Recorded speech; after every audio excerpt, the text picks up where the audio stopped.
are going to study about modal verbs. Modal means something that shows the mood of a verb. Modal verbs are can, could, may, might, must, needn't, ought to, should, shall, will. These all are modal verbs you can call, or auxiliary verbs, or helping verb, whatever. This small group of verbs gives additional information about the mood of the main verb that follows it.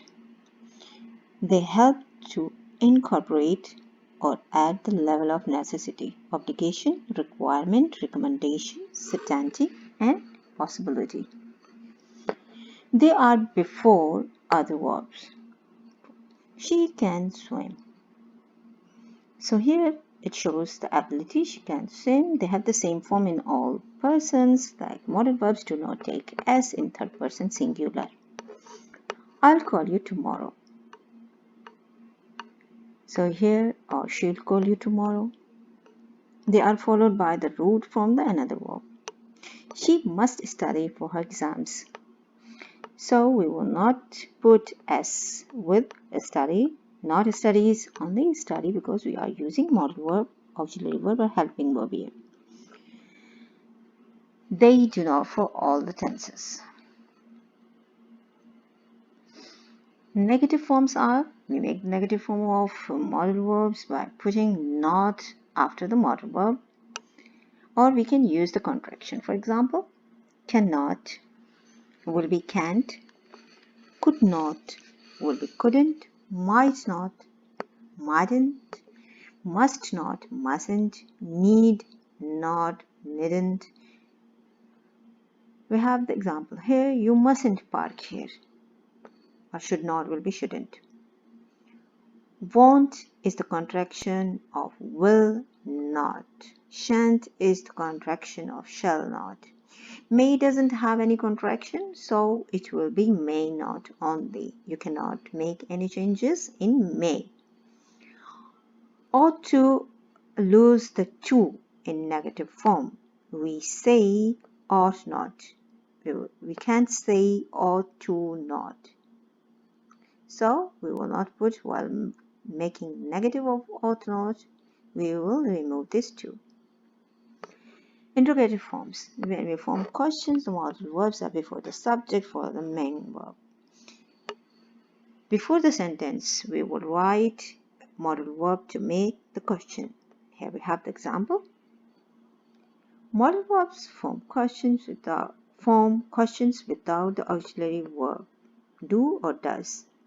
So when you have the modal verb in the sentence, you can use to form the question. We have here, can you help me, Dad? So modal verb plus subject plus main verb. Number one, we have can. We use can to express ability. Betty can speak French. Now here, this shows the ability that she is able to speak French. For permission, can I go out, Mom? When you take the permission, that can you so for permission, for ability. And request, can I have some more cake, please? We use can't when we think that something is impossible. You have just had dinner. You can't be hungry already. It is impossible that you are hungry because you just had your dinner. Then we have could. It is a past tense of can, but also it has future meanings. So we can use as past as well as future. Past is ability. I could swim fast when I was young.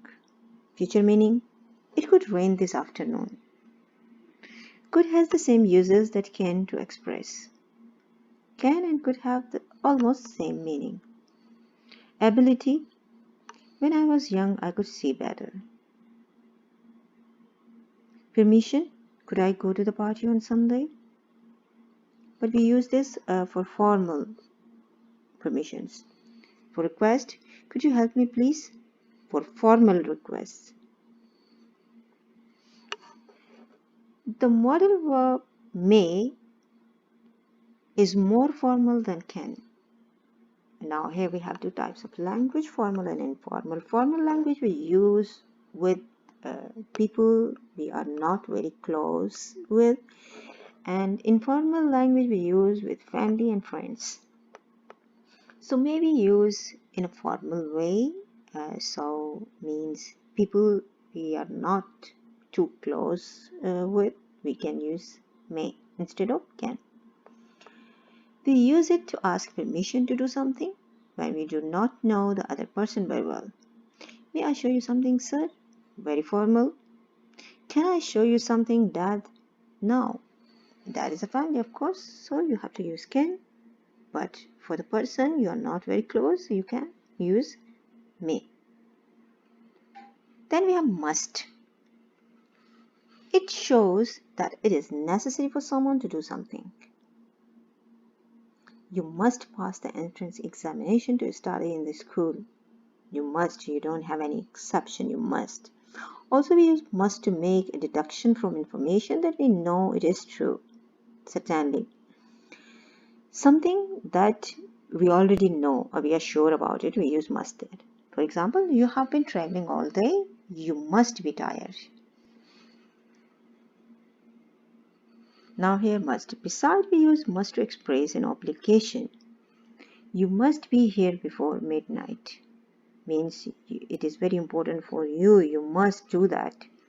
On the other hand, mustn't shows that it is wrong to do something. It expresses prohibition. You mustn't go on. Wait for your turn. Some people are very restless. They cannot wait and they try to break the queue. So you can say that time you mustn't go on. Wait for your turn. Should is used to express advice or recommendation. You should focus more on your family and less on work. Now you are giving advice. When you go to Mexico City, you should visit Public Square. Again, you are giving advice that while you are going to Mexico City, you should go there because it's a nice place or it is a good place to visit. Should versus must. Now, what is the difference in should and must? Should gives definite advice. Must, however, shows a strong necessity. When you use must means you don't have any exception. You should stop smoking. Now this is an advice. It would be a good idea if you stop smoking. You must stop smoking means you don't have any other choice. You must stop here or it will harm your health. Now we have might. We use might to make deduction when we don't know to have enough information to be sure it is possible that there will be true. When we are not sure about something, we use might. Might is considered the past tense of may, but it is used in present or future statements. In possibility, for example, where is my purse? It might be in the living room because you are not sure where it is. So you can say it might be in the living room. Ought to is considered a synonym of should.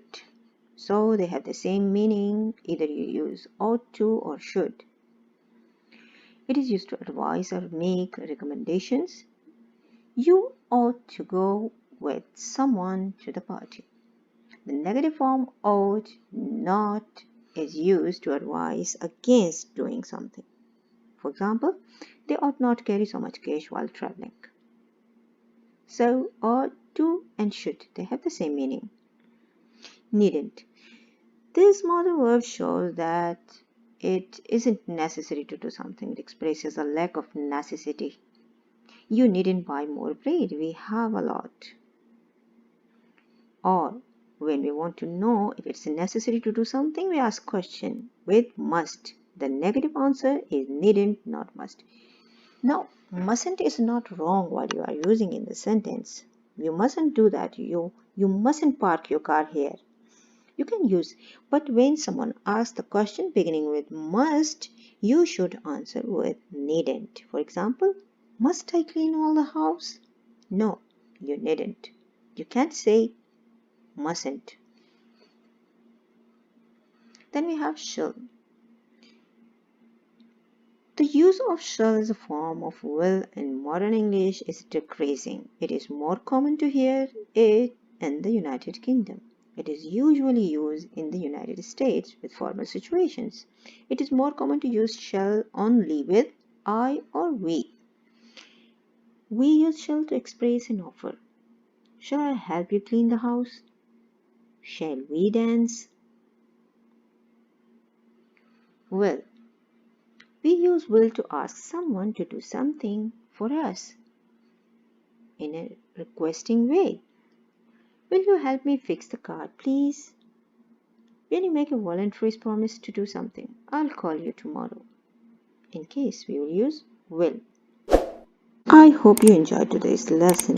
If you liked it, please give it a thumbs up. If you didn't subscribe my channel, please do subscribe it.